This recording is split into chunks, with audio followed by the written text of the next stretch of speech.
अस्सलामुअलैकुम। पेशे खिदमत है कहानी देवता एपिसोड 61। अगर आप मेरे चैनल पर नए हैं तो चैनल को सब्सक्राइब करें और वीडियो को लाइक करें, शुक्रिया।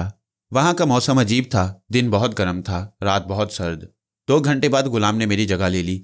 मैं सामी को लेकर ट्रेलर कैबिन में चला गया। धूप अच्छी खासी तेज हो गई थी। मैंने पर्दे हटाकर खिड़कियों के पट खोल दिए ताकि ताज़ा हवा मिलती रहे। फिर मैं बिस्तर पर आकर लेट गया। बड़ा आरामदेह कैबिन था। यूं लग रहा था जैसे मैंने अपना एक घर बना लिया है। मैं खिड़की से बाहर देखने लगा। मेरा मकान आगे जा रहा था और मनाजिर पीछे गुजरते जा रहे थे। हम साहली रास्ता पर शुमाल की सिमत सफ़र कर रहे थे। हमारी एक तरफ समुंदर था। कभी कभी समुंदर नज़रों से ओझल हो जाता, फिर वो रास्ता घूम फिर कर उसी समुंदर के करीब से गुजरने लगता। मैंने आस्ता से उठकर चूल्हे हांडी का काम संभाल लिया। खाना बदोशी में यह भी काम मुझे करना पड़ा। रास्ते में कोई ऐसा होटल नज़र नहीं आया जहां हम कुछ खा पी कर गुजारा कर लेते। दोपहर 2 बजे गाड़ी रोक दी गई। खाने का वक्फा था। गुलाम ने मेरे हाथ का खाना खाते वक्त ऐसा मुंह बनाया जैसे ज़बरदस्ती हलक से लुकमा उतार रहा हो। उसने आजिज़ी से कहा, आका, खाना पकाना और आपकी हर तरह खिदमत करना मेरा फ़र्ज़ है। आइंदा मैं पकाया करूँगा। शाम होते ही हम टावे नाम की एक बस्ती में पहुँच गई। रात का अंधेरा फैलने वाला था और अब सफ़र करना मुनासिब नहीं था, इसलिए वो रात हमने टावे में गुजारी। बस्ती के मर्द, औरतें और बच्चे हमें देखने आ रहे थे। उनके जिस्मों पर बराए नाम लिबास था। बच्चे नंगे थे। मर्द औरतों ने कपड़ों की धज्जियां कमर से नीचे बांध रखी थी। बूढ़ी या उधेड़ उम्र की औरतों के सीने नंगे थे। जवान लड़कियां बालिश्त, 2 बालिश्त के कैंपर या दरख्तों के पत्तों से जवानी की बुलंदियों और गरीबी की पस्ती को ढांपे हुए थीं। मैंने बैंकॉक का वो शहर देखा था जहां इतनी दौलत थी कि कुत्तों को भी खाना मिल जाता, और उसी थाईलैंड की ये बस्ती थी जहां इंसान कुत्तों से बदतर जिंदगी गुजार रहे थे। हम बस्ती वालों की जुबान नहीं समझ सकते थे और ना ही वो हमारी जुबान समझ रहे थे।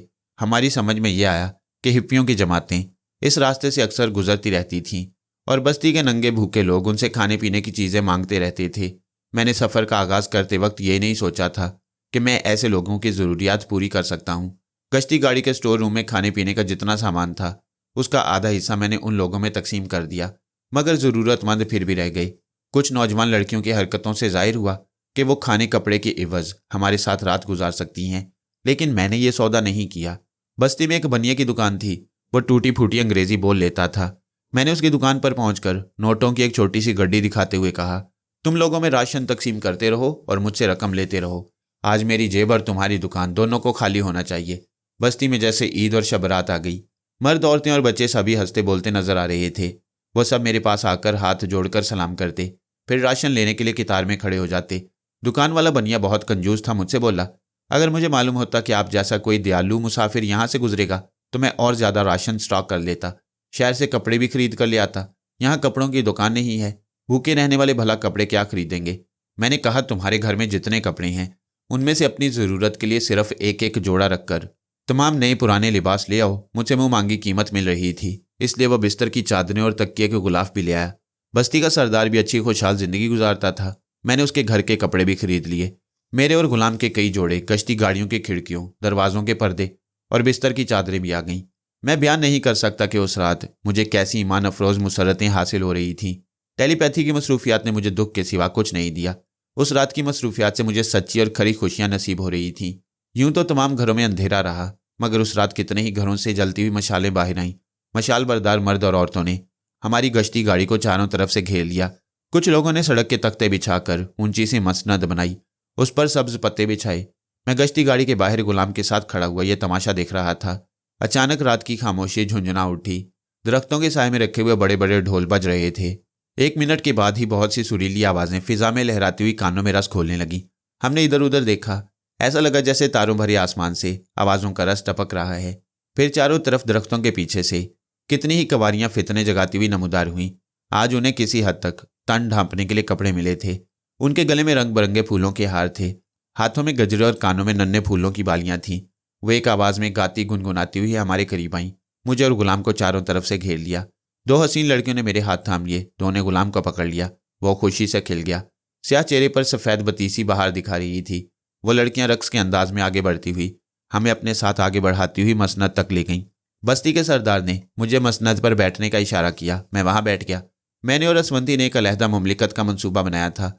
अगर वो ममलिकत कायम हो जाती और मैं अपने शाही दरबार में तख्ते ताऊस लाकर उस पर बैठ जाता, तब भी मुझे वो इज्जत, मर्तबा और शाहाना अजमत नसीब ना होती जो इस घास के तख्त पर नसीब हो रही थी। उस लम्हा ज्ञान हासिल हुआ कि दुनिया एक छोटी सी और हकीर सी चीज़ है।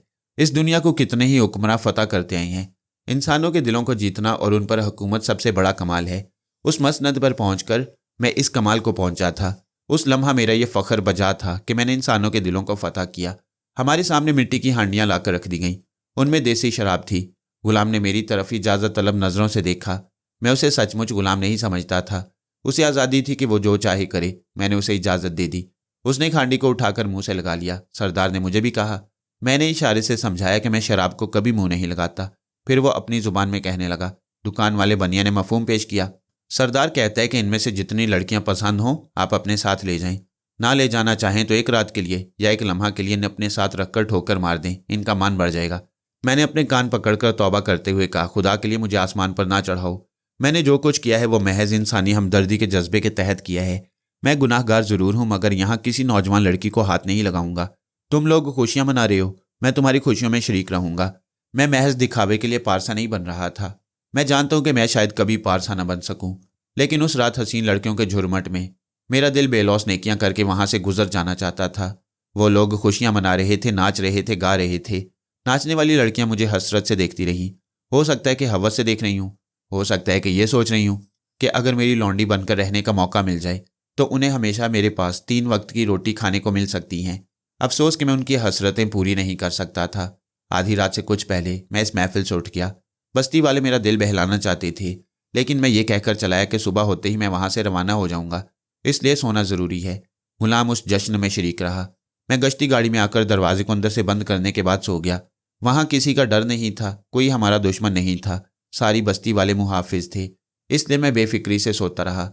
वैसे हस्बे मामूल दिमाग को हदायत कर दी थी कि कोई गश्ती गाड़ी में कदम रखे तो मेरी आंख फौरन खुल जाए। सुबह 5 बजे मेरी आंख खुल गई। ठंडा सवेरा था। खिड़की के बाहर हल्की धुंध छाई हुई थी। जश्न मनाने वाले अपने अपने घरों में जाकर सो गए थे। घास फूस से सजी हुई मसनद वीरान थी। मशालें बुझी हुई थीं और दरख्तों के साए में बड़े बड़े ढोल खामोश थे।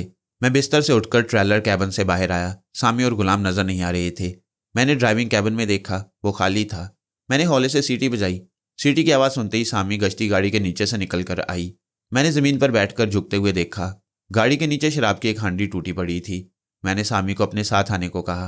फिर सरदार के मकान की तरफ जाते हुए गुलाम के दिमाग को एक झटका पहुंचाया। वो हड़बड़ा कर उठा तो उसका सर गाड़ी के निचले हिस्से से टकरा गया। वह फिर चारों शाने चित हो गया। उसने दीदे घुमाकर इधर उधर देखा। नींद का खुमार टूट गया। समझ में आ गया कि वो एक दोशीज़ा के साथ गाड़ी के नीचे पड़ा हुआ है। सुबह हो चुकी है और शायद आका ने अभी उसे इस हाल में नहीं देखा है। वह जल्दी से लुढ़कता हुआ नीचे से निकला, कपड़े पहने, फिर उस लड़की की टांगें पकड़कर उसे भी घसीटते हुए वहां से निकालने लगा। मैंने सरदार के यहाँ गुसल वगैरह से फारिग होकर नाश्ता किया। इतनी देर में खबर फैल गई कि हम वहां से जा रही हैं। जब मैं गाड़ी के पास वापस आया तो मर्द, औरतों और बच्चों की भीड़ लगी हुई थी। वो सब उदास थे।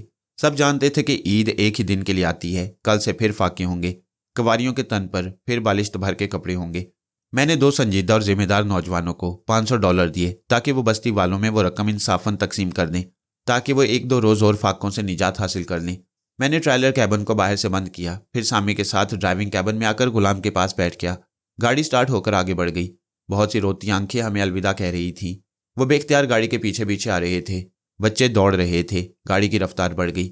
वो बहुत पीछे रह गए। धूप तेज़ हो रही थी।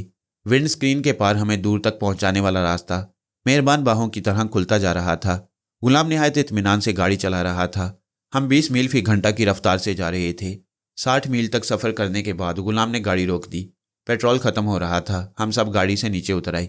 छत के ऊपर कैरियर में दूसरे सामान के साथ पेट्रोल के कई टिन भरे हुए थे। गुलाम गाड़ी की टंकी में पेट्रोल डालने लगा।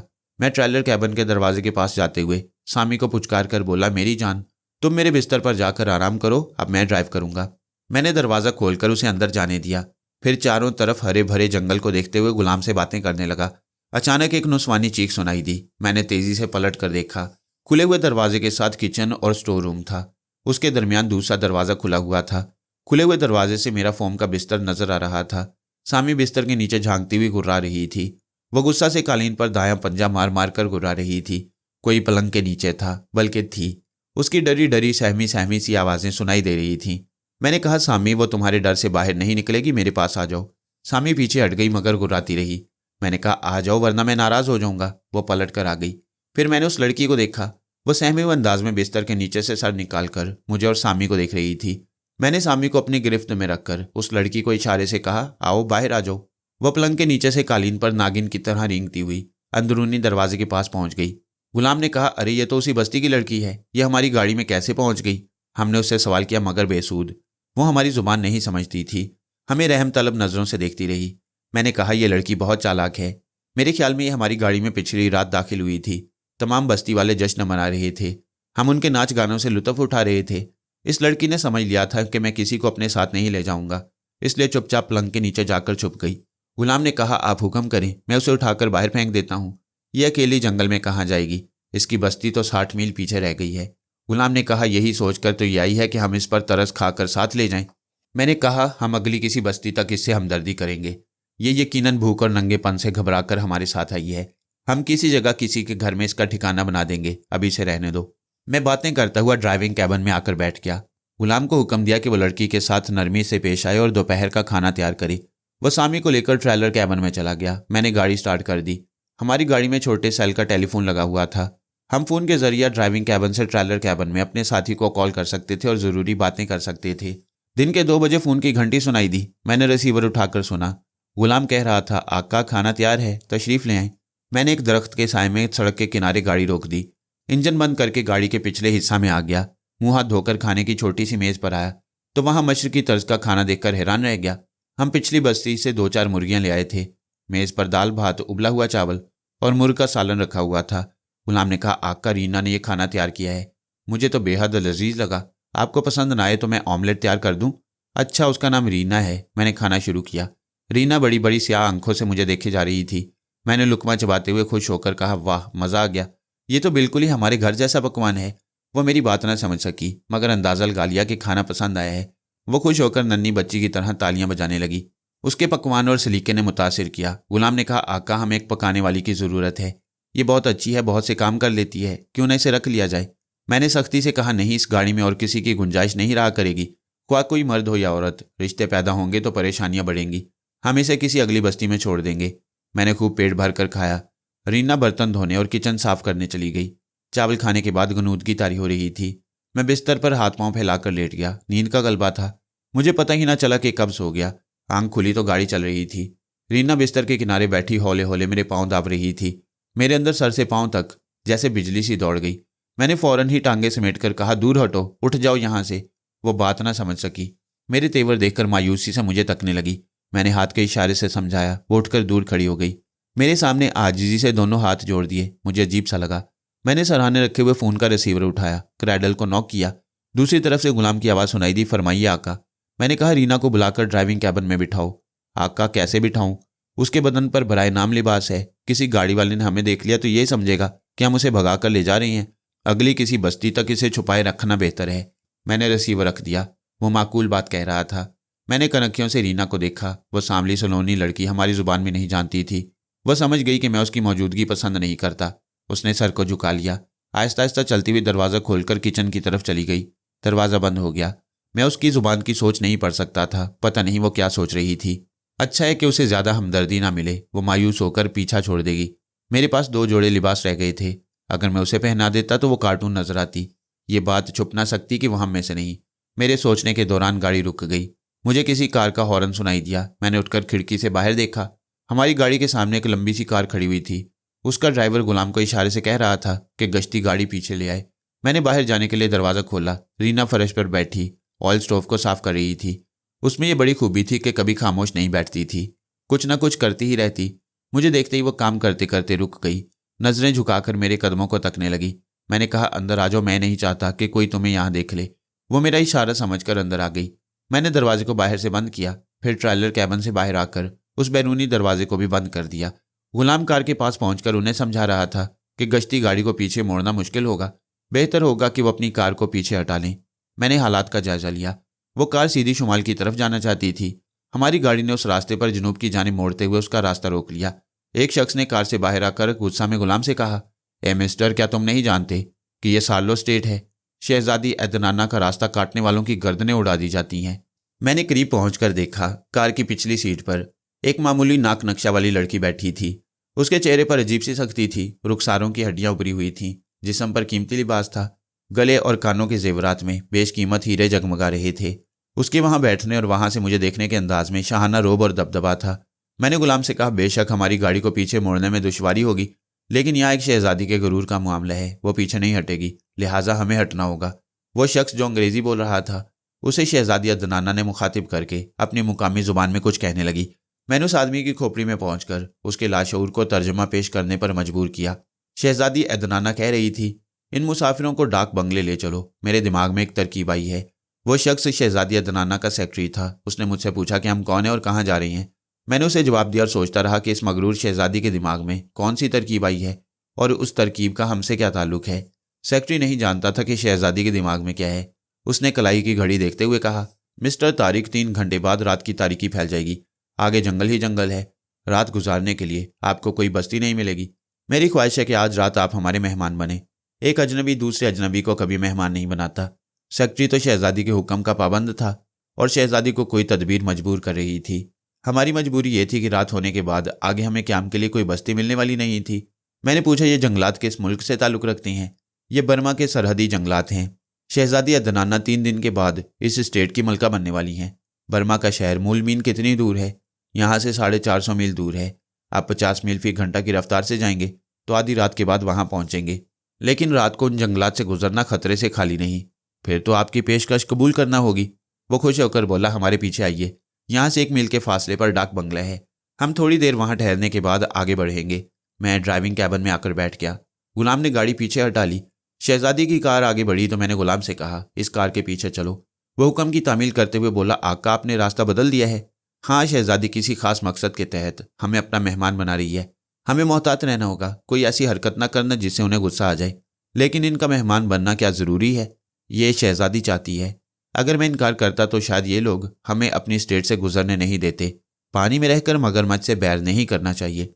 हम डाक बंगला तक पहुंच गए। शहजादी अदनाना एक आरामदेह कमरे में चली गई। थोड़ी देर बाद मुझे इस कमरे में बुलाया गया। गुलाम मेरे साथ कमरे में जाना चाहता था मगर उसे रोक दिया गया। मैंने गुलाम से कहा, यहाँ आसपास झोंपड़ियाँ नजर आ रही हैं, तुम रीना के लिए किसी से लिबास खरीदो, उसे पहनने के लिए दो, मैं अभी आ जाऊँगा। ये कहकर मैं कमरे में दाखिल हुआ।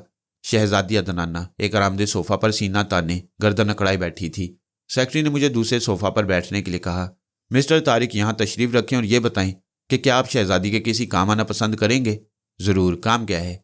शहजादी को एक मसला दरपेश है। अगर ये मसला हल हो गया तो आपको मुंह मांगा इनाम दिया जाएगा। आप मसला बताएं। उसने अजनबी जुबान में शहजादी से कुछ कहा। जवाबन शहजादी ने कुछ कहा। फिर वो बोला, शहजादी अदनाना अंग्रेज़ी नहीं जानती हैं, ये खुद अपना मसला बयान नहीं कर सकती। बात यह है कि अदनाना का बाप सार्लो रंगून वाला 5 बरस पहले मर चुका है। हम जिस जंगल में बैठे हैं उसके 100 मुरब्बा मील का मालिक सार्लो रंगून वाला था। यहाँ से टेक की लकड़ियाँ बैरून ममालिक जाती हैं। इस जंगल की सालाना आमदनी $50,000 है। सार्लो मरते वक्त $20 लाख नकद छोड़ कर गया है। इस दौलत और जायदाद के 3 वारिस हैं, एक शहजादी अदनाना और उसके 2 सौतेले भाई। बड़े भाई का नाम तोरला और छोटे भाई का नाम मार्लो है। मैंने पूछा, क्या जायदाद का झगड़ा 5 बरस से चल रहा है? नहीं, यह झगड़ा पिछले 2 माह से शुरू हुआ है, यानी जब से अदनाना शादी के काबिल हुई है। मेरा मतलब है जब से ये बालिग हुई है। मैंने शहजादी पर नज़र डाली। मुझे वो कुछ ज़्यादा ही बालिग नजर आई। सेक्रेटरी ने कहा, सार्लो रंगून वाला की वसीयत के मुताबिक इन वारसों को $20 लाख उस वक्त मिलेंगे जब अदनाना की शादी हो जाएगी। मैंने सर हिलाकर कहा, अच्छा समझ गया। अदनाना के बालिग होने में 5 बरस लग गए? जी हाँ। किस्सा यूं है कि सार्लो रंगून वाला ने अदनाना की माँ को बांझ समझकर तोरला की माँ से शादी की थी। मैंने पूछा, जब वो अदनाना की माँ थी तो बांझ कैसे हुई? भाई, अदनाना की पैदाइश से पहले की बात कर रहा हूँ कि वो बांझ थी। तोरला की माँ बेवा थी मगर बड़ी हसीन, बड़ी तरहदार थी। जब सार्लो से ब्याह कर लाया तो तोरला 2 बरस का था। 1 बरस बाद मार्लो पैदा हुआ। अदनाना की माँ कहाँ गई? वो अपने मैके जाकर रहने लगी। सार्लो कभी कभी उससे मिलने जाया करता। 6 बरस बाद इस पहली बीवी से अदनाना पैदा हुई। इस हिसाब से अदनाना और मार्लो अपनी माँ की तरफ से सौतेले हैं मगर बाप की तरफ से सगे हैं, और अदनाना और तोरला माँ और बाप दोनों की तरफ से सौतेली हैं और एक दूसरे की सूरत देखने के रवादार नहीं। मैंने कहा, बहरहाल अदनाना सबसे छोटी है। उसके बालिग होने के लिए दोनों सौतेले भाइयों को 5 बरस तक इंतज़ार करना पड़ा। आप ये बताएं कि मैं इस सिलसिला में क्या कर सकता हूँ? अभी बताता हूँ। यहाँ से 10 मील के फासले पर सार्लो रंगून वाला का तामीर किया हुआ एक किला है। मरने वाले की वसीयत के मुताबिक अदनाना को शादी के इब्तदाई 3 दिन और 3 रातें अपने शौहर के साथ उस किला में गुजारने होंगे। सिर्फ निकाहनामा काबिल कबूल ना होगा। किला में उसके दोनों सौतेले भाई, एक खानदानी वकील, वहाँ की एक गवर्नेंस, तोरला और मार्लो की माँ रहेंगे। वो सब तस्दीक करेंगे कि अदनाना अपने शौहर के साथ 3 दिन और 3 रातें गुजार रही है। तब वो दूसरी वसीयत खोली जाएगी और बताया जाएगा कि वो $20 लाख उन वारसों में किस तरह तकसीम किए जाएंगे। मैंने पूछा, आप दूसरी वसीयत की बात कर रहे हैं, पहली वसीयत क्या है? पहली वसीयत के मुताबिक इन लोगों को माहाना अखराजात मिलते हैं। अदनाना और मार्लो को $1-1 लाख मिलते हैं क्योंकि वह सार्लो की अपनी औलाद हैं। तोरला सौतेला बेटा है, इसलिए उसको और उसकी माँ को माहाना $500 दिए जाते हैं। आपने अब तक ये नहीं बताया कि ये सब कुछ मुझे क्यों बताया जा रहा है? मैं अभी बता रहा हूँ। 2 माह पहले अदनाना ने शादी की थी, लेकिन इससे पहले कि वो वसीयत के मुताबिक अपने शौहर के साथ 3 दिन और 3 रातें यानी 72 घंटे उस किले में गुजारती, किसी ने पहली ही रात उसके शौहर को ख़त्म कर दिया। ओह, इसका क्या मतलब हुआ? मैंने पूछा। $20 लाख में सबसे बड़ा हिस्सा अदनाना और मार्लो को मिलेगा। अगर कोई लालची रिश्तेदार कातिल है तो वह अदनाना और मार्लो को कत्ल करेगा। अदनाना के शौहर को कत्ल करने की क्या वजह हो सकती है? उसने जवाब दिया, पहली वसीयत के मुताबिक अदनाना ने अगर बालिग होने के बाद 1 साल के अंदर शादी ना की तो $20 लाख में से उसे हिस्सा नहीं मिलेगा। कोई अदनाना को कत्ल करने के बजाय उसे उसके हकूक से महरूम करना चाहता है। कोई चाहता है कि वो किला के अंदर इस दवाजी जिंदगी के 72 घंटे ना गुजार सके, वसीयत पर अमल ना कर सके। यही वजह है कि कातिल ने सुहाग की पहली रात उसके शौहर को गायब कर दिया। गायब करने का क्या मतलब हुआ? अदनाना की शौहर की लाश नहीं मिल सकी, उसे हम गायब करना ही कहेंगे। अच्छा, फिर क्या हुआ? मैं सिगरेट सुलगाने लगा। अदनाना ने सिगरेट को घूर कर देखा। शायद उसे सिगरेट नोशी पसंद नहीं थी, मगर वो बर्दाश्त कर रही थी। फिर 1 माह बाद अदनाना ने दूसरी शादी की। वसीयत का तकाजा पूरा करना था। कातिल ने भी अपने तकाजे पूरे कर दिए। वो दूसरा शौहर भी गायब कर दिया गया, यानी कत्ल कर दिया गया। क्या कानून के मुहाफिज उस कातिल को गिरफ्तार नहीं कर सके? नहीं, दोनों कत्ल साबित नहीं हो सके। मकतूल शौहरों की लाशें नहीं मिल सकी। यहाँ से करीबी पुलिस स्टेशन 50 मील के फासला पर है। थाने के इंचार्ज ने यह कहकर इस केस से मुंह मोड़ लिया कि दोनों शौहर कहीं भाग गए हैं या उन्हें डरा धमकाकर कहीं भगा दिया गया है। मैंने कहा, हो सकता है कि वो सचमुच भाग गए हों। शहजादी अदनाना जैसी दौलतमंद बीवी को कोई अहमक भी छोड़कर भाग सकेगा? वो दोनों शौहर आपकी तरह हट्टे कट्टे और कद्दे आवर थे, बड़े जीदार थे। कोई उन्हें डरा धमकाकर भगा नहीं सकता था। हमें यकीन है कि उन्हें कत्ल कर दिया गया है। मैंने पूछा, अच्छा, तो अब ये शहजादी तीसरी शादी करेगी? करेगी नहीं, कर चुकी है, लेकिन अब ये अपने शौहर को छुपा कर रखना चाहती है। उसका नाम और उसकी सूरत भी किसी को बताना नहीं चाहती है। ये कैसे मुमकिन है? किले में 72 घंटे गुजारने के लिए शौहर को अपने साथ ले जाना होगा। हाँ, वो अपने साथ ले जाएगी, लेकिन नकली शौहर को। नकली शौहर? मैंने हैरानी से पूछा। यानी वो कातिल के सामने अपने शौहर की बजाय किसी किराए के शौहर को चारा बनाएगी? हाँ, किसी को चारा बनाना ही कह सकती हैं, लेकिन आप शहजादी की परेशानियों को समझते हुए खुद फैसला करें कि इन हालात में यह शहजादी नहीं, एक मामूली मजबूर लड़की है, दुश्मनों में घिरी हुई है। न बाप की दौलत हासिल कर सकती है, न सुहाग की एक रात अपने किसी शौहर के साथ गुजार सकती है। आपको देखकर शहजादी के जहन में यही तदबीर आई है कि वह आपको किराए का शौहर बना ले। मैं किराए का शौहर? मैंने शहजादी अदनाना को सवालिया नजरों से देखा। वो पहली बार हौले से मुस्कुराई। हीरे जुड़े हुए जेवरात की चमक दमक में वह मुस्कुराहट बड़ी खामोशी से दावत दे रही थी कि मैं सुहाग की पहली रात गुजारने का खतरा मोल ले लूं। सेक्रेटरी ने कहा, आपको इस काम के लिए भरपूर मुआवजा दिया जाएगा। अगर आप किसी मुआवजे के मोहताज नहीं हैं तो इंसानियत के नाते आप शहजादी के ये मसला हल कर दें। आपको एक रिवॉल्वर दिया जाएगा ताकि आप अपनी हिफाजत कर सकें। ये ठीक है कि आप मेरे लिए हिफाजती इंतजामात करेंगे, लेकिन किराए का शौहर बनाने के लिए मेरा इंतखाब क्यों किया गया? उसने जवाब दिया, पहले किसी को किराए का शौहर बनाने का ख्याल आता तो शहजादी अदनाना शहर मोलमीन से किसी ज़रूरतमंद नौजवान को किराए पर ले आती। अभी थोड़ी देर पहले आपको देखकर अदनाना के दिमाग में ये बात आई। शहजादी के दिल की बात को मैं समझ नहीं सकता कि उसने आपका इंतखाब क्यों किया या आप पर एतमाद क्यों कर रही हैं। मैं तजब्जुब में पड़ गया।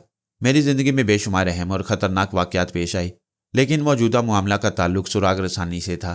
किला में पहुंचते ही कोई कातिल मेरा मुंतज़िर होता। मुझे अपनी हिफाजत के अलावा एक कातिल को बेनकाब करना था। मैंने पूछा, क्या किला में रहने वाले अंग्रेज़ी या हिंदुस्तानी जानते हैं? नहीं, सिर्फ मैं और वहाँ के एक ख़ानदानी वकील अंग्रेज़ी जानते हैं। आज हानि सार्लो का पूरा ख़ानदान इस जंगल में रहता आया है। उनके पास इतनी दौलत और ऐशो आराम है कि किसी ने पराई ज़ुबान सीखने की ज़हमत ही गवारा न की। मैं सोच में पड़ गया कि वहाँ टेलीपैथी ज़्यादा काम नहीं आएगी। 2 शख्स जो अंग्रेज़ी जानते हैं, उनके ही दिमागों से मैं दूसरों की बातें समझ सकूँगा और शायद उन्हीं के ज़रिए किसी कातिल तक पहुँच सकूँगा। लेकिन इतनी दर्द सिरी मोल लेने की क्या ज़रूरत है? मुझे अपनी गश्ती गाड़ी में बैठकर अपनी राह पर चलना चाहिए। शहजादी अदनाना ने शायद मेरे चेहरे पर तजब्जुब को पढ़ लिया था। वह अपने सोफ़ा से उठकर खड़ी हो गई, फिर आहिस्ता आहिस्ता कदम उठाती हुई मेरे सामने आ गई। मैं भी उठकर खड़ा हो गया। हम रूबरू थे। हमारे दरमियान 2 बालिश्त का फासला था। उसने दोनों हाथ अपनी गर्दन पर ले जाकर हीरे के जगमगाते हुए नेकलेस को खोला, फिर एक हाथ बढ़ाकर मेरे हाथ को थाम लिया। उस कीमती हार को मेरी हथेली पर रखकर कुछ बोलने लगी। सेक्रेटरी ने कहा, यह बोल रही है कि यह नेकलेस के अलावा हासिल होने वाली अपनी जायदाद में से हिस्सा भी दे सकती है। आपकी हर ख्वाहिश, हर मुतालबा पूरा कर सकती है। आप इसे मंझधार में छोड़कर ना जाएं। मैंने देखा वो बहुत फिक्रमंद थी, बड़ी इल्तिजा से मुझे देख रही थी। उस लम्हा एक शहजादी का गुरूर फना हो गया था। जो गिर रहा हो उसे और गिराना मर्दानगी नहीं है। मैंने मुस्कुराकर सर हिलाते हुए कहा, ओके, मैं तैयार हूं। वो खुश होकर पलट गई, सेक्रेटरी से कुछ कहने लगी। सेक्रेटरी ने अपना बैग खोलकर कागजात निकाले, फिर उन्हें मेरी तरफ बढ़ाते हुए बोला, कल मूलमीन शहर की अदालत में अदनाना का निकाह हुआ था, यानी यह तीसरा निकाह नामा है। तीसरे शौहर का नाम कार्ल फ्रैंक है, यानी अभी आपका नाम है। ये कार्ल फ्रैंक कहाँ है? पता नहीं, मैंने सिर्फ अदालत में उसे शहजादी के साथ देखा, फिर वो कहीं रूपोश हो गया। अदनाना अपने साए को भी तीसरे शौहर का पता नहीं बताएगी। किला में रहने वाला कोई शख्स कार्ल फ्रैंक का सूरत आशना नहीं है। वो आप ही को अदनाना का तीसरा शौहर समझेंगे। मैंने पूछा, मेरे साथियों का क्या बनेगा? वो यहाँ डाक बंगला में रहेंगे, आपकी गाड़ी भी यहीं रहेगी। आप बेफिक्र रहें, आपके साथियों का हर तरह से ख्याल रखा जाएगा। सेक्रेटरी की सोच बता रही थी कि वो हकीकतन पूरी जिम्मेदारी से गुलाम और रीना का ख्याल रखेगा। इसके बावजूद मैंने मौका पाकर गुलाम से दिमागी राब्ता कायम किया। उसे हुक्म दिया कि वो मेरी वापसी तक रीना के साथ मोहतात रहे। मैं 3 कातिल सुहाग रातें गुजारने के बाद चौथे दिन वापस आ जाऊंगा। दिन का उजला पंछी अपने पर समेट रहा था, रात अपनी जुल्फें खोल रही थी। नीम तारीकी में वो किला दूर से यूं नजर आ रहा था जैसे कोई जिन बोतल से आज़ाद होकर उकड़ों बैठ गया हो। कार की अगली सीट पर सेक्रेटरी ड्राइवर के साथ बैठा हुआ था और पिछली सीट पर मैं शहजादी अदनाना के साथ जरा फासला रखे हुए था। वो खुद ही सिमटी हुई थी, हालांकि उसे बीवी का रोल अदा करना चाहिए था। शायद बीवी बनकर शर्मा रही थी, लेकिन शर्माने की कोई अदा नहीं थी। हो सकता है कि वो मुझे एक आवारा सैया और खुद को शहजादी समझकर फासला रखे हुए थी। कार किला के दरवाजे के सामने रुक गई। ड्राइवर हॉर्न बजाने लगा। वो दरवाज़ा तकरीबन 25 फुट ऊंचा और 15 फुट चौड़ा होगा। उसे देखकर किला के मकीनों का रोब और दबदबा तारी होता था। ये ख्याल आता कि वहां रहने वाले पता नहीं कितने ऊंचे, कितने मगरूर होंगे। वो दरवाज़ा चिड़चिड़ाहट के साथ आहिस्ता आहिस्ता खुलने लगा। अंदर दूर तक एक सरसब्जो शादाब बाग नजर आ रहा था। कार आहिस्ता आहिस्ता रेंगती हुई किला के अहाता में दाखिल हुई। बाग के दरमियानी रास्ते से होती हुई एक पुराने तर्ज के पोर्टिको में पहुंचकर रुक गई। सेक्रेटरी ने उतरकर शहजादी के लिए दरवाज़ा खोला। मुझे खुद दरवाज़ा खोलकर कार से बाहर आना पड़ा।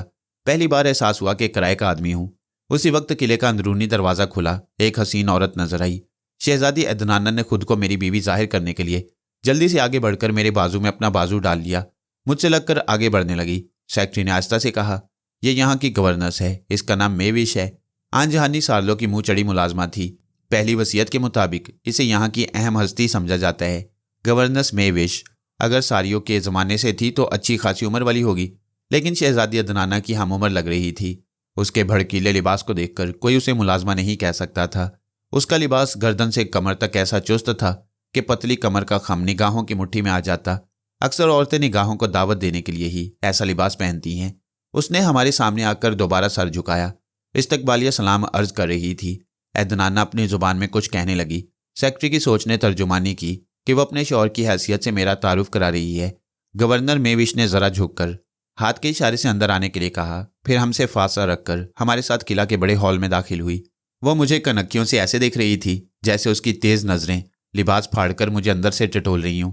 इतनी सी देर में मेरे दिमाग ने कहा, खबरदार, ये खतरनाक औरत है। इतने बड़े किला में उस वक्त और कोई नजर नहीं आया। शहजादी अदनाना का मूड बिगड़ गया कि दूसरे रिश्तेदार उसके नए शौहर का इस्तकबाल करने नहीं आए थे। वो बुड़बुड़ाती हुई मुझे अपने साथ लेती हुई एक कमरे के दरवाजे तक आई। हमसे पहले मुलाजिम सामान लेकर वहां पहुंच गए थे। वो कमरा ख्वाबगाह के तौर पर बड़ी खूबसूरती से सजा हुआ था।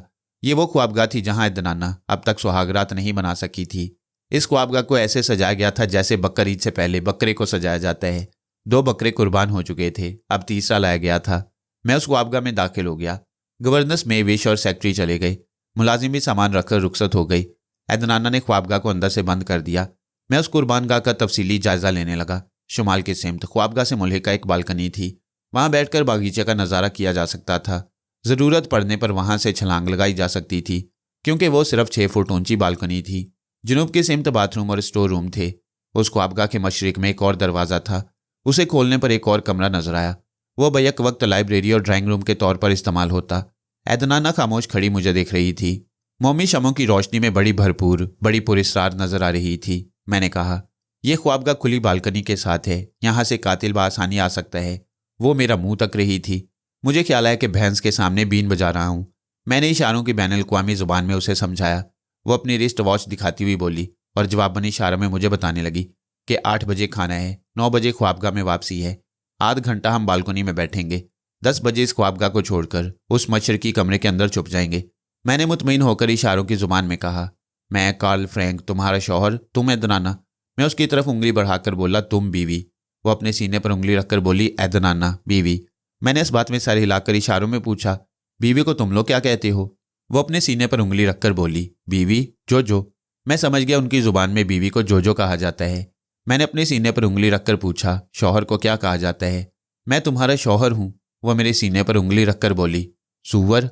मैंने झीम कर कहा, सुअर नहीं, शौहर, शौहर। वो अपना तलफ़ुज़ दुरुस्त करते हुए बोली, शौहर, शौहर, जाजा। यानी बीवी को जोजो और शौहर को जाजा कहा जाता था। गोया भगाने वाली बात थी, जा जा। मगर मैं दूसरे शौहरों की तरह भागने नहीं आया था। मैंने उसके शाना पर हाथ रखा। वह बड़ी आहिस्तगी से, बड़ी नज़ाकत से बल खाकर कतरा गई। मैंने अपनी जेब से हीरों का हार निकाला, इशारों से समझाया कि मैं उसे पहनाना चाहता हूँ। वह इनकार में सर हिलाने और समझाने लगी कि वो हार मुझे मुआवजे के तौर पर दे चुकी है। गूंगे इशारों से अपना मफहूम अदा करने में बड़ी देर लगती है। मैंने किसी तरह समझा ही दिया कि जो कुछ मैंने मुआवजा के तौर पर हासिल किया है, अब उसे जाजा की हैसियत से अपनी जोजो को पहनाना मेरा फ़र्ज़ है। उसने अपना सर झुका लिया। मैं उसके करीब आकर उसकी गर्दन की तरफ झुककर उसे हार पहनाने लगा। बड़ी चिकनी गर्दन थी, धीमे धीमे फड़क रही थी। दिल की तूफानी धड़कनें पूरे बदन को लरजा रही थीं।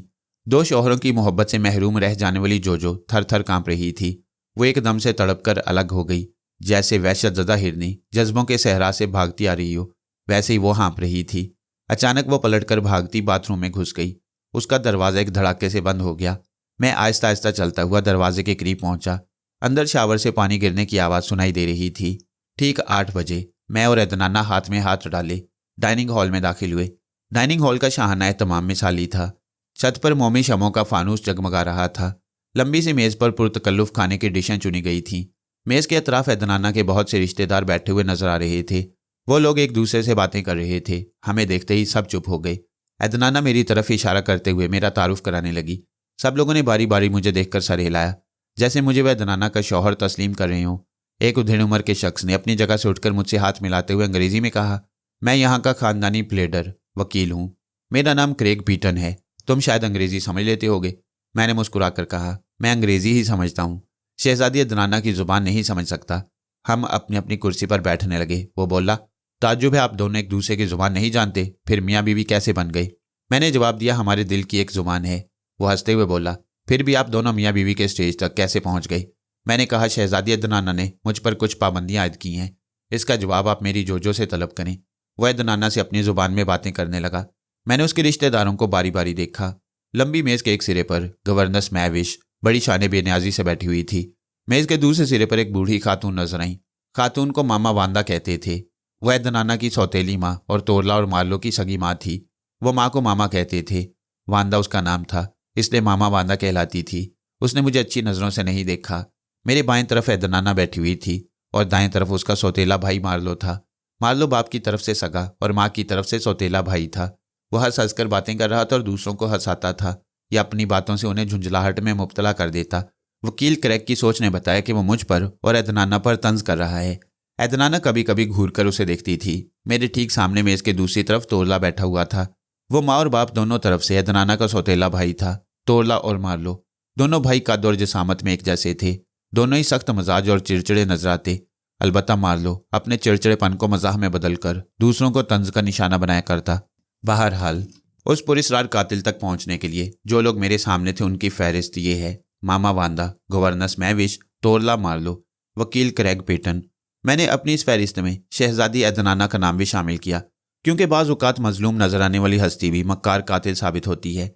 वैसे वो 72 घंटे मेरे साथ गुजारने वाली थी। उसकी किसी चाल को समझना निस्बतन आसान होता। मैंने एदनाना के सेक्रेटरी को शामिल नहीं किया। उसकी सोच ने बताया कि वो रात को किले से बाहर चला जाता है, डाक बंगला में सोता है, दिन को एदनाना की खिदमत के लिए हाजिर हो जाता है। खाने के दौरान मैं वकील क्रैग के दिमाग में झांकता रहा। वहाँ जो लोग अपनी मादरी ज़ुबान में बातें कर रहे थे, क्रैग का लाशऊर उनका अंग्रेजी तर्जुमा पेश कर रहा था। उस वक्त मैं उनकी गुफ्तगू का मौजू बना हुआ था। तोरला ने अपनी सौतेली बहन एदनाना को चुभती हुई नजरों से देखते हुए कहा, इस बार एदनाना ने ऐसे शख्स को शौहर बनाया है जो हमारी जुबान बिल्कुल नहीं समझता। हमारे दरमियान ये गधा लग रहा है।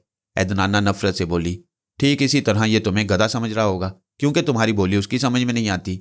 मार्लो ने तंज किया, बोली के लिहाज से ये तुम्हें भी गधी समझ रहा होगा, 72 घंटे की गधी। एदनाना ने गुस्से से चमचा फेंक कर मारा। चमचा मार्लो के मुंह पर लगा। वो उछलकर खड़ा हो गया। कुर्सी पीछे की तरफ उलट गई। वह एदनाना की तरफ बढ़ रहा था। मैंने आहिस्तगी से अपनी एक टांग बढ़ा दी। वो उलझकर औंधे मुंह फर्श पर गिर पड़ा। फिर वो जल्दी से हड़बड़ा कर उठा। मैंने पीछे हाथ बढ़ाकर अपनी कुर्सी उस पर उछाल दी। वो अपना तवाज़न कायम ना रख सका, फिर एक बार गिर पड़ा। चारों शाने चित हो गया। कुर्सी उसके ऊपर थी। मैंने फौरन ही पलटकर कुर्सी पर अपने पांव का दबाव इस तरह डाला कि कुर्सी की पुश्त का एक सिरा मार्लो के गले पर आ गया, यूं जैसे कुर्सी उसका गला घोंट रही हो। उसका दम घुट रहा था, वो तड़प रहा था। मामा वांदा चीखती चिल्लाती आई, मुझे अपने बूढ़े हाथों से मारने लगी। मैंने उसके बेटे को छोड़ दिया। मार्लो के मुंह से अजीब अजीब आवाज़ें निकल रही थीं। वो अपने गले को सहलाते हुए गहरी गहरी सांसें ले रहा था। मामा वांदा मुझे गालियां देते हुए कह रही थी, मैं इसे जिंदा नहीं छोड़ूंगी एदनाना, तेरा ये तीसरा शौहर मेरे हाथों कत्ल होगा। तोरला बड़ी सफाकी से मुझे देखकर मुस्कुराते हुए बोला, ये तीसरा शौहर सचमुच गधा है। हाथ आए हुए शिकार को जिंदा छोड़ दिया। भई जायदाद के हकदारों को किसी बहाने खत्म होते रहना चाहिए।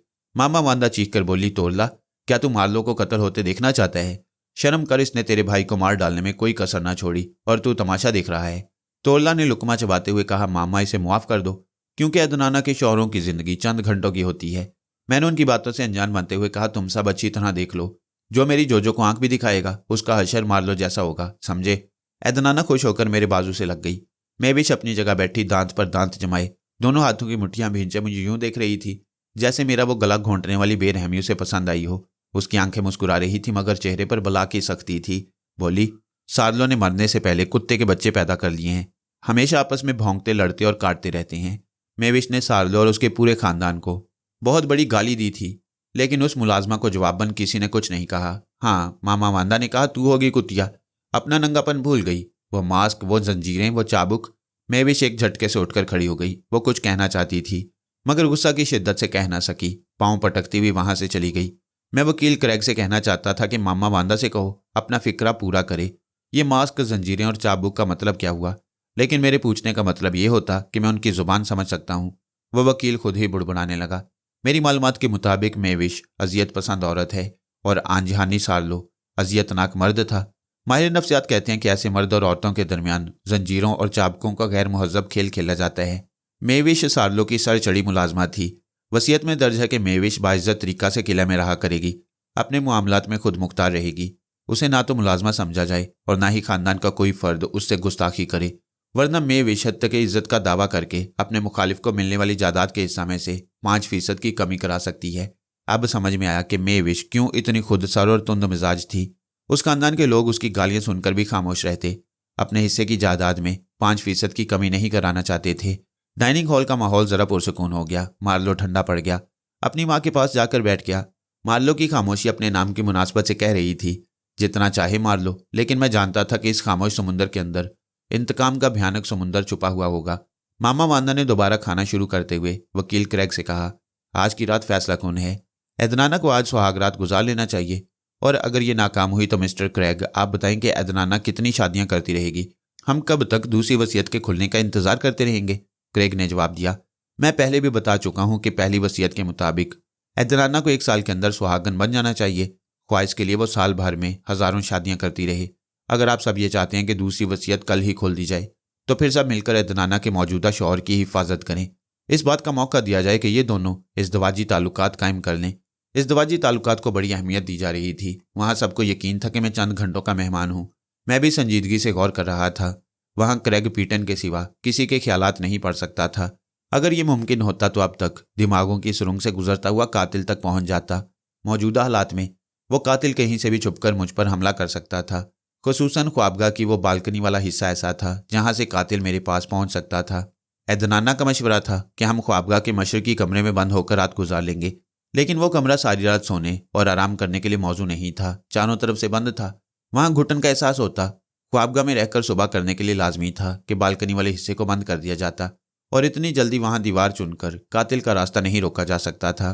खाना खत्म करने के बाद मैंने क्रैग से पूछा, आंजी सालों की वसीयत में ये पाबंदी समझ में नहीं आई कि अदनाना को अपने शौहर के साथ यहाँ 72 घंटे गुजारने चाहिए।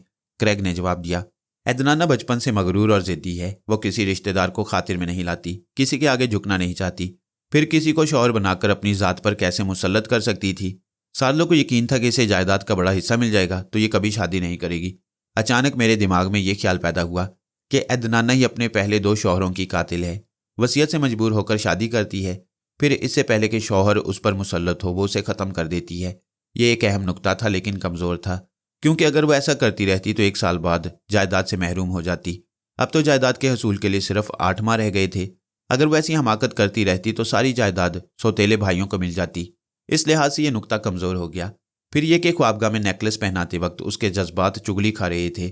वो ऐसी भरी हुई थी कि किसी भी लम्हा अपना गुरूर हार जाने को तैयार थी। वकील क्रेग कह रहा था, आंजहानी सालों ने इसीलिए पाबंदी आयद की है, जब तक वो सुहागन नहीं बनेगी उस वक्त तक जायदाद और 20 लाख डॉलर नकद की रकम तकसीम नहीं होगी। मैंने कहा, कोर्ट मैरिज के बाद वो सुहागन बन चुकी है। अगर वो किसी कातिल की वजह से सुहागरात ना गुजार सके तो इसमें अदनाना का कोई कसूर नहीं। मैंने कनखियों से अदनाना को देखा। वो सर झुकाए कॉफ़ी पीने में मसरूफ़ थी, हमारी बातें नहीं समझ रही थी। थोड़ी देर बाद हम डाइनिंग हॉल से बाहर आ गए। दूसरे कमरे में तोरला और मार्लो किसी बात पर झगड़ा कर रहे थे। मामा वांदा दोनों बेटों के दरमियान बियर के गिलास बढ़ाते हुए बोल रही थी, तुम सारी जिंदगी लड़ते झगड़ते रहोगे। बेशक तुम दोनों सौतेले हो, मगर मार्लो मैं तेरी माँ हूँ। क्या तू ये सोचकर तोरला की इज्जत नहीं कर सकता कि तोरला को मैंने जन्म दिया है? मार्लो ने कहा, माँ तू ये भूल गई कि थोड़ी देर पहले ये मुझे मार खाते देखकर खुश हो रहा था। तू मेरे बाप की बीवी रही है, मैं तेरी इज्जत करता हूँ, मगर ये नहीं भूल सकता कि तूने तोरला की सूरत में हराम के पिल्ले को जन्म दिया है। तोरला ने गुस्से से अपने गिलास की सारी बियर मार्लो के मुंह पर फेंक दी। मार्लो ने गिलास फेंक कर मारा। फिर इससे पहले कि दोनों कुत्तों की तरह लिपट पड़ते, माँ उनके दरमियान आ गई। मैविश ठीक ही कहती थी कि सार्लो की औलादें कुत्तों की तरह लड़ती हैं। मामा वांदा ने गिड़गिड़ाकर दोनों को ठंडा कर दिया। वकील क्रेग ने शराब की बोतल उठाकर जाम बनाते हुए मुझसे पूछा, मिस्टर कार्ल आप कौन सी पीते हैं? मैंने जवाब दिया, मैं सोने से पहले डीजल पीता हूँ या फिर ग्रीस चाटता हूँ। वो हंसने लगा। मैंने यकीन दिलाया, मिस्टर क्रेग मैं संजीदगी से कह रहा हूँ, डीजल या ग्रीस ना हो तो मुझे नींद नहीं आती। वह दूसरों के सामने मेरी बातों का तर्जुमा करने लगा। लोग कह कह लगाने लगे। अदनाना ने हैरानी से मुझे देखा। वकील से पूछा, क्या मेरा शौहर संजीदा है? क्रेग ने यही बात मुझसे पूछी। मैंने कहा, हाँ, 1 गैलन डीजल ऑयल से काम चल जाएगा। तोरला ने हंसते हुए कहा, इस मस्करे की ख्वाहिश मैं पूरी करूंगा। हमारे गैराज में डीजल का एक भरा हुआ टीन मौजूद है। ये कहते हुए वो कमरे से चला गया। मैंने क्रेग से कहा, यहाँ सार्लो खानदान के 5 अफराद हैं। अदनाना के शौहर की हैसियत से मेरा नंबर 6 है। तुम 7वें फर्द हो। बाकी 3 बेजरर मुलाजिम हैं। क्या इनके अलावा और कोई भी इस किले में मौजूद है? नहीं मिस्टर कार्ल, आज शाम 6 बजे से किले का बड़ा दरवाज़ा 72 घंटे के लिए बंद कर दिया गया है। अदनाना का सेक्रेटरी किसी ज़रूरत से आएगा तो उसके लिए दरवाज़ा खोला जाएगा, या अगर तुम कत्ल कर दिए गए तो पुलिस वालों के लिए वह दरवाज़ा खुलेगा। वैसे हमारे अलावा कोई 8वां शख्स इस किले में दाखिल नहीं हो सकता। मैंने कहा, यह ज़िंदगी और मौत का खेल दिलचस्प भी है और ख़तरनाक भी। मैं देखूंगा कि मेरी जान का दुश्मन कौन है। मैं भी हाथ में एक शमादान उठाए उस कमरे के दरवाजे के सामने से गुजर रही थी।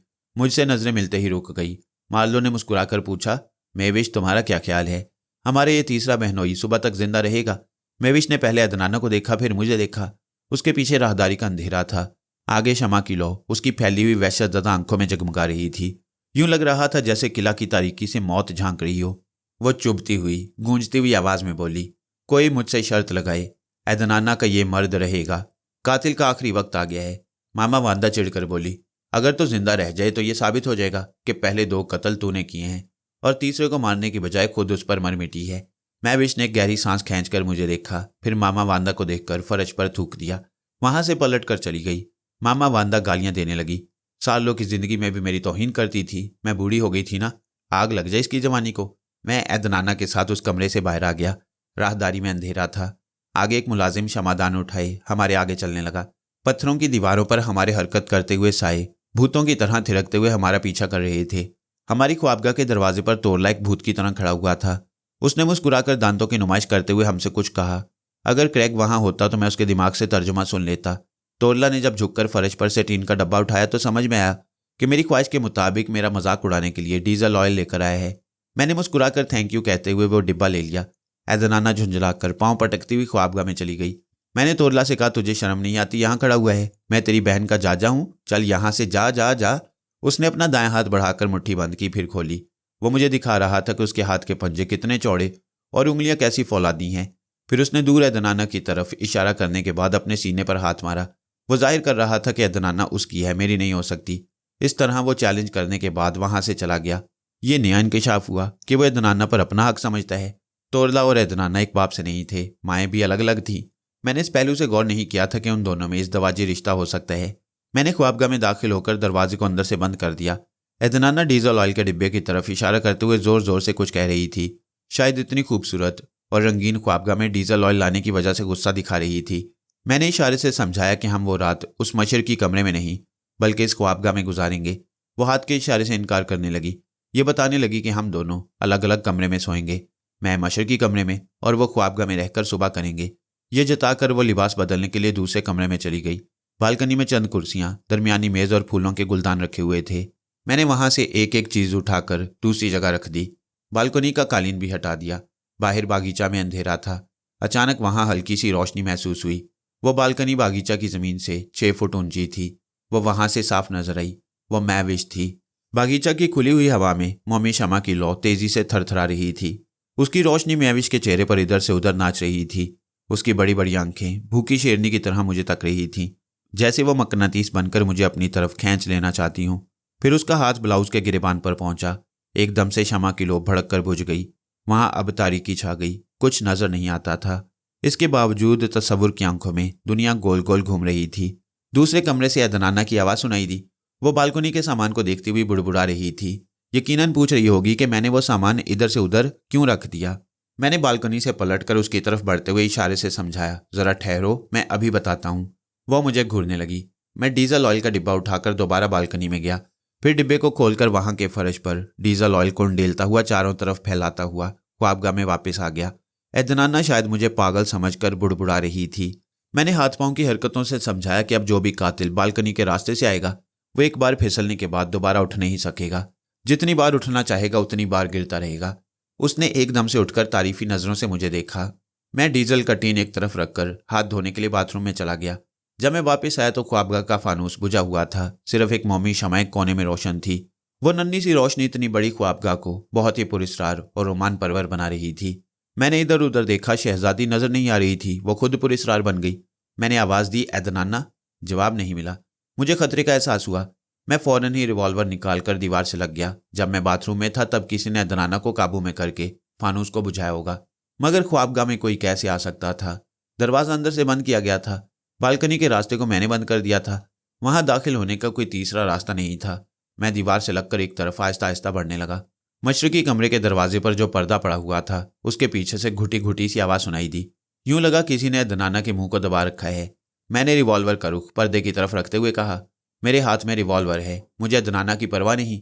मैं अपने दुश्मन को बेनकाब करने के लिए अंधाधुंध फायरिंग करता हुआ इस कमरे में पहुंच जाऊंगा। अपनी खैरियत चाहते हो तो सामने आ जाओ। चंद लम्हों तक खामोशी रही। फिर पर्दे में हरकत हुई। फिर अदनाना का हाथ पर्दे से बाहर आया। उसके मुंह से ऊं ऊं की आवाज़ निकल रही थी। वो नजर नहीं आ रही थी। मैंने दूसरा हाथ आगे बढ़ाकर पर्दे को जरा हटाया। उसी लम्हा किसी की जबरदस्त ठोकर मेरे सीने पर पड़ी। रिवॉल्वर मेरे हाथ से निकल गया। वो पीछे की तरफ लड़खड़ाता हुआ एक कॉर्नर की मेज पर जा गिरा। वहां रखी हुई इकलौती मौमी शमा बुझ गई। अंधेरा, घोर अंधेरा। हाथ को हाथ सुझाई नहीं देता था। मैं पूरी हाजिर दिमागी से काम लेते हुए वहां से खिसक गया। जहां गिरा था उसी वक्त कॉर्नर मेज पर खटका सुनाई दिया। हमलावर ने अंदाजे से ठोकर मारी होगी और उसकी लात मेज से टकराई होगी, क्योंकि उसकी कराह सुनाई दी थी। मैंने आवाज़ की सिमत एक लात मारी। मेरा निशाना खाली नहीं गया। कोई आहनी सी चीज़ बालकनी के नंगे फर्श पर जाकर गिरी। उसकी आवाज़ से अंदाज़ा हुआ कि दुश्मन के हाथ से चाकू निकलकर उधर गया है। इत्मीनान हो गया कि वो भी अब निहत्था है। वो मुझसे लिपट गया। हम एक दूसरे को गिराने की कोशिश करने लगे। जोर लगाते हुए इधर से उधर होने लगे। मैंने महसूस किया कि वो नंगा है और सर से गर्दन तक मास्क पहने हुए है। मामा वांदा की बात याद आई। मास्क, जंजीरें और चाबुक। उनमें से एक मास्क वाला आकर मुझसे टकराया। अचानक उसने मेरे सर पर टक्कर मारी। मेरी गिरफ्त ढीली पड़ गई। फिर उसने दूसरी टक्कर मारी, लेकिन इससे पहले ही मैंने सर झुका लिया। नतीजा ये हुआ कि उसकी नाक मेरे सर से टकराई। वह बिलबिला कर रह गया। उसी वक्त एक टॉर्च की रोशनी हुई। रोशनी मेरे पीछे से आई और उसके चेहरे पर पड़ी। मैंने एक घुंसा उसकी नाक पर जड़ दिया। वह जख्मी दरिंदे की तरह गुराने लगा। मैं दूसरा घुंसा भी उसकी नाक पर जमाना चाहता था। अगर टेलीपैथी काम आ सकती तो मैं उसकी तरफ से होने वाले हमलों को पहले ही समझ लेता। वहां सिर्फ ताकत और हाजिर दिमागी काम आ सकती थी। वो बिलाशुबा ताकतवर और फुर्तीला था। मैं सोच भी नहीं सकता था कि वो नाक पर 2 जबरदस्त मुक्के खाने के बाद भी संभल सकता है। अचानक उसने मेरा हाथ थामकर एक झटके से दूसरी तरफ घुमा दिया। मुझे उसकी तरफ दोबारा पलटने का मौका नहीं मिला। उसने फौरन ही पीछे से मेरे एक हाथ को गिरफ्त में लेकर दूसरा हाथ मेरी टांगों के दरमियान ले जाकर मुझे अपने शानों पर उठा लिया। मैं हाथ पांव मारने लगा, उसकी गिरफ्त से निकलने के लिए तड़पने लगा और ऐसा मुमकिन ना था। अगर वो कपड़े पहने होता तो मैं उसके कमरबंद या लंगोट में हाथ डालकर उसे इस खतरनाक दाव को आजमाने से बाज रखता। वो मुझे उठाए हुए गोल घूम रहा था। अब टॉर्च की रोशनी हम पर नहीं थी, क्योंकि अदनाना चीखती हुई भागती हुई दरवाजे की तरफ जा रही थी। वो थोड़ी देर का अंधेरा मेरे लिए साजगार रहा। मेरा मुखालिफ ये अंदाजा न कर सका कि मुझे गोल चक्कर देने के बाद किधर फेंक रहा है। उसने फेंक दिया। मैं तारीक फिजा में उड़ता हुआ मुलायम बिस्तर पर आ गिरा। मेरी कमर की हड्डी दुख रही थी। अगर वो मुझे पुख्ता फर्श पर पटकता तो हड्डी टूट ही जाती। मैंने कराह कर करवट बदलते हुए देखा। अदनाना दरवाजे को पीट रही थी, अपनी जुबान में आवाजें दे रही थी। उस दरवाजे को बाहर से बंद कर दिया गया। फिर उसने पलटकर हमारी तरफ टॉर्च की रोशनी फेंकी। वो मास्क पोश मुझे अंधेरे में ढूंढ रहा था। रोशनी होते ही मैं बिस्तर से उछलकर खड़ा हो गया। वो तेजी से आ रहा था। उसकी तेजी बताती थी कि लड़ने वाला फ्लाइंग किक के लिए पर तोल रहा है। मेरे लड़ने का यह तजुर्बा गलत नहीं था। वो फ्लाइंग किक के लिए उड़ता हुआ आया। मैंने झुककर उसके पेट के नीचे एक घुंसा रख दिया। उसके हलक से एक चीख निकली। वो फर्श पर गिरकर दोनों हाथ टांगों के दरमियान रखकर बुरी तरह तड़प रहा था। टॉर्च फिर बुझ गई। फिर गहरी तारीकी छा गई। अदनाना के दरवाजा पीटने और चीखने चिल्लाने की आवाजें सुनाई दे रही थीं। वह मेरे सामने फर्श पर तड़प रहा था। मैंने अंदाजे से ठोकर मारी। शायद वह दूसरी तरफ से रख गया। मैंने इधर उधर 2-4 ठोकरें मारी, लेकिन वो निशाना न बन सका। उसी वक्त बाहर से दरवाजा खुलने की आवाज सुनाई दी। दूसरे लम्हे ख्वाबगाह रोशन हो गई। तीनों मुलाजिम 3 शमादान उठाए अंदर आए। उनके साथ मामा वांदा थी। उस औरत ने मुझे हैरानी से देखा, जैसे मेरे जिंदा सलामत रह जाने की तवक्को नहीं थी। मैंने उसे नजरें फेर कर अपने दुश्मन को देखा। वो नहीं था, कहीं नजर नहीं आ रहा था। मैं दौड़ता हुआ मशरकी कमरे में गया, क्योंकि वह बालकनी के रास्ते फरार होता तो फिसलने के बाद उठ ना सकता था। ख्वाबगाह का दरवाजा बाहर से बंद था, जो अभी खोला गया था।